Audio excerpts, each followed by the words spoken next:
Anderson, then Nolan Haas, and Jared Mouse for the top three this inning. And Tyler Anderson having one of the hotter afternoons. He's 2 for 3. He had one hit off the foot of the wall earlier. Yeah, smoked that ball to left And field. he had a hard single into left his last time up. So he'll get us started here in this half inning as we get set here for the top of the 6th inning and an 8-run lead for the Cats.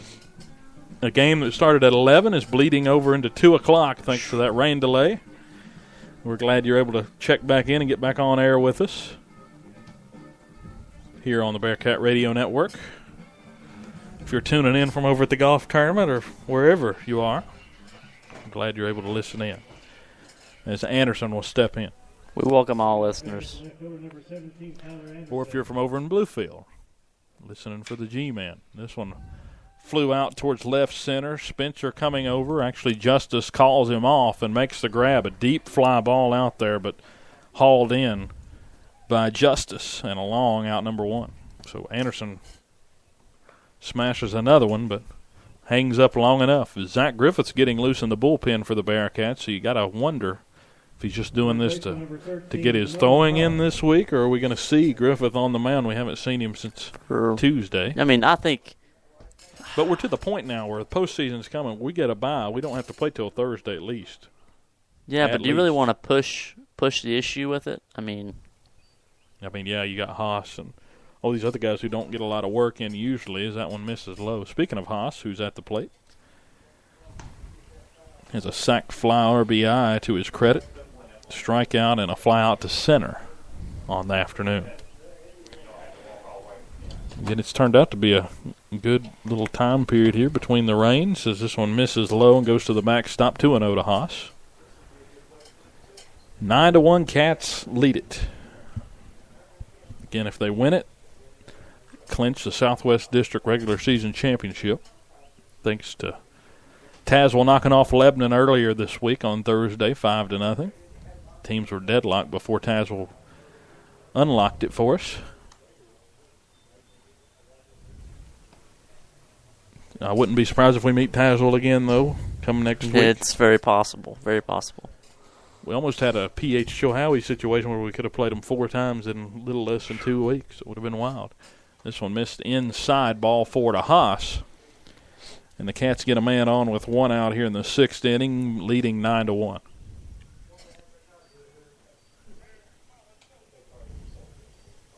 The odd thing right now with the scoring for the Bearcats, they've scored 1 run, 3 runs, 1 run, 3 runs, 1 run. So this inning they're due for their 3 here in the 6th. In the even innings, they score 1, or in the even innings, they score 3 each half innings. This one's laced out towards the right center, and it's in for a base hit. Haas will hold there, and a base hit by Mouse. Nolan Haas was looking at Mark Daniels, and he was tiptoeing around second. He's seen everybody sliding around today. He wasn't going to be the first victim of all the slipping and sliding. You definitely don't want to be the guy to fall on his face. Runners at first and second, 1 out. And Mouse is on base for the 2nd time today. He was walked and scored back in the 2nd. Now he's on at first after the single. And they'll let Clifton run for him over there. Now John Malumba to the plate. He was hit by a pitch. Ground out as he hits this one high in the air on the infield. Infield fly rule in effect here. And this one bounces off the glove, but it won't matter with the infield fly. Mounts was unable to make the grab, but it won't affect anything with the infield fly. Just kind of let it go either way. It was meant to happen. Supposed to do that, right? Yeah. Well, you can't double you up now, right? That one kicked off, though, and rolled to the outfield. You know, if it had been Jamie or somebody at second, I wouldn't be surprised if they took off. Runners at first and second, 2 outs, and now Jamie Lathrop to the plate. Outside corner called strike, 0-1. Lathrop 2 hits on the afternoon. He's 2 for 2 with an RBI and a run to score, and after he walked in the 4th inning. 0-1. Breaking ball low, 1-1. We had umbrellas out for rain earlier. Now we've got umbrellas out for the sun. It's been that kind of day. However way you can take it, I guess. At least we've went from having 4 seasons in one day to just 2. This one outside, but don't count it out yet. It's only 2 o'clock. It's only 2 o'clock. You might get some snow, Dylan. You better be careful. You never know. Not in the forecast, though, think- folks. Not in the forecast. I've never seen a snow with it this humid and hot. If we did, that would be a miracle, wouldn't it? 2-1 count to Jamie. Runners at first and second. Ripped down the line, but foul just out in front.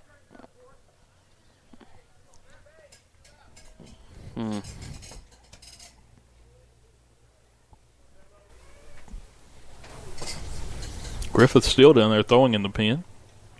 Maybe he's getting a little bullpen in. Yeah, that's what I'm thinking. First and second, Froze Jamie him. takes a fastball, or takes a breaking pitch there, and it's called a ball high. It was chest high. Close Oh, as it dropped in. Full count Tough to to take Lathrop. if you're Maybe Jamie. getting a second life here with this pitch as Miller sets up outside. Here's the pitch. Breaking ball misses and goes past for ball 4. Bases loaded for the Bearcats. 2 walks this inning issued by Wheeler. now you got the leadoff man, Bobby Medley, coming up to the plate, and he's just about due. Yeah, Bobby 0 for 2 on the day, or 0 for 1 with a sac fly and 2 walks. He scored twice, helping the cause. Bases loaded, 2 down. Cats leading 9-1 here in the top of the 6th. Medley takes a fastball high, 1-0. And if you're just tuning in, you're saying, "What in the world? Dylan don't know what inning it is." We're the away team today, so we won't explain much into that because this game was originally slated to be at Bluefield. You said we weren't going to explain it, and here you are explaining it. Now it's moved back. I won't say why or when it was originally scheduled. Might as well now, since you already said something about it. Willie Miller's going to walk out and talk to Wheeler, and we're going to have a pitching change. It looks like Spencer's going to come in and pitch for him. Do you want to explain what happened? Rain. Lots of What rain. everyone else in the world, I think, has experienced this week. Louisiana looked rough, from what I saw. New Orleans was flooded out almost. Highway 126 and Bristol looked pretty rough. I ain't seen it. Looked pretty rough earlier. Riding down I-81 north, you get there about Oh, man, you're trying to do traffic 74. now. No, about 74. It's a little flooded over there in the little I don't know, grassy area with some trees. You know, nice little place to freshen it up a little bit. It was pretty flooded over there this morning. Now pitching number 25, Jackson Spencer. So I don't know Spencer if I in can the do throw. traffic. It's kind of hard to keep up with. Yeah, traffic. It's always going, I hear. It's always going right. So Spencer, a lefty, will pitch for Graham. I don't know.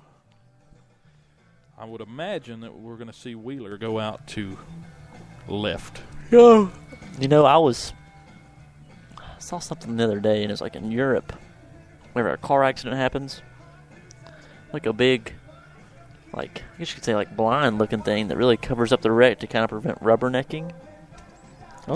Be really nice to have. I mean, something happens on I-81 north, south. You know how people get. They just like to stop and take a little gander, see what's happening over there.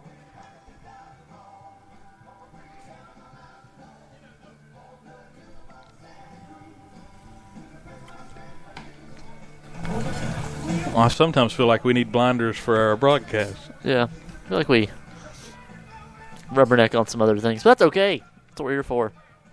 If you missed Mark's tangent on travel ball earlier, it went about an inning and a half. No, it went about a full inning, really. I just had to intertwine every now and then to give you the count and the score just in case. But, travel ball, that's going to be one of the, that's going to show up Monday. I don't know why. We have Sports Chat coming up Monday at 6 o'clock. Well, I don't think we've mentioned that since we've been back, but it's going to be the roast of Mark R / playoff preview. I don't know how much we're going to worry about the playoffs. We're going to be mainly roasting Mark. As long as I get food, I don't We're care. going to try to get some of our friends to come out and join us. So we hope that you can make it out to the Buffalo Wild Wings at the Falls in Bristol.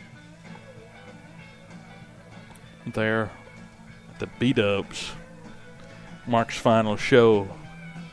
He gets a free meal for the last time, courtesy of Brad Harper. Thank you, Brad. Mad love. Now Bobby Medley will step in. I will venture to say, since we stayed live, that this will be our longest broadcast time Dylan, we're up ever. 204 minutes. Yeah. That one kicks and gets by. Haas won't make it to home. He'll stay at third base. And the count's 2-0 to Bobby Medley. Medley with the bases loaded here at the plate. Yeah, wouldn't you guess? I mean, we've had some football ones that go pretty long, so I'd say we're coming close. So we're going to cut it. And you can go back and listen to all the games, too. If you ever are reined in one evening coming up, you can go back and listen to any broadcast. Ever. Any time. Ever, folks. Since September 1st against John Battle, you can go all the way back to the birth of Bearcat Radio, listen to all the sports chats, all the discussions ranging from things that matter to Crocs or your favorite Christmas movie. We've basically covered it all there for you. So yeah. You can go back and listen to football, the folks, upset of telling Abingdon. I think this sports chat's going to give you some memories too. Oh yeah, it's going to be a look back. Here's a 3-1. This is a called strike. 3-2 now to Bobby Medley.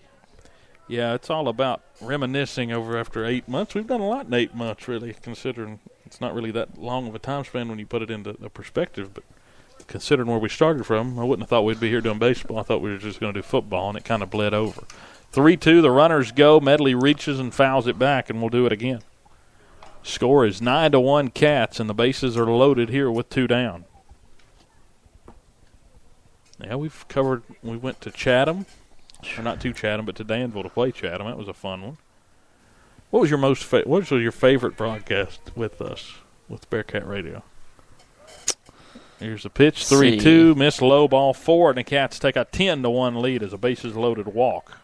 I would probably say that Chatham game was a lot of fun. I mean, or the Ridgeview game that we had. It was just a lot of hype around the game. Maybe even the Marion game that we had here. That was a lot of fun. There was so much build-up to all 3 of those games of playoff implications and what was next for the Cats, and the feeling of everybody really just. This one lined foul down the first base line. This is Jordan Dixon at the plate as the count goes to 0-1 with the bases loaded here in the 6th. And everybody was just really sleeping on Virginia High as a football program and really just not giving them the credit that Timmons has earned really over the course of this year. Basketball? Yeah, I mean. You said football. Oh, both. I was talking both. I mean, all 3 of those games were something special. Which football game did you pick? The Marion. Okay. Marion. Yeah, not the playoff game. But breaking ball called strike 0-2. I will go, if I had to rank them, I really liked the Abingdon game at Abingdon. That was a lot of fun. fun. The 20-19 win. The Marion one has to rank up there, the catch from Lane Carroll to behind the back. And I called it. I told him what was going to happen. Yeah, before the game you said we're going to burn them. We did. Yeah, and they played those. They played the one safety. This one lifted towards right field. Nobody coming over, and it's going to land. Nobody really running to get it. 1 run scores, 2 runs score, and it's 12-1 Cats. I don't know what happened there. The right fielder slept. He was asleep. Wasn't even moving. Sleeping. We'll take it. Cats score 2 more and take a 12-1 lead. So they pass that 10-run mark, and it goes as a double for Dixon. You hit it right on the head, Dylan. We're at that three runs this inning, and Number 18, Zach Griffith. It didn't look like it was going to happen there for a little bit, but it's really come together. It's 9 hits for the Bearcats. I think Griffith will come to the plate. Runners 2nd and 3rd, 2 down. Yeah, I got to go with that one. And then girls basketball, I don't know. I would have to say the Ridgeview game was fun. God, it was so intense. The Chatham game was fun because all the 3-pointers that were hit. Yeah, and we had a lot of fun before the game. Just the trip up, getting to really hang out with everybody. It was fun. The Wendy's trip. The 1-0 Chick-fil-A. The debate we had at the Wendy's. Yeah, we covered a lot of important topics that I think went the right way for me at the Wendy's trip. And that one missed inside. 2-0 to Griffith. It's the 8th hitter of the inning for the Cats.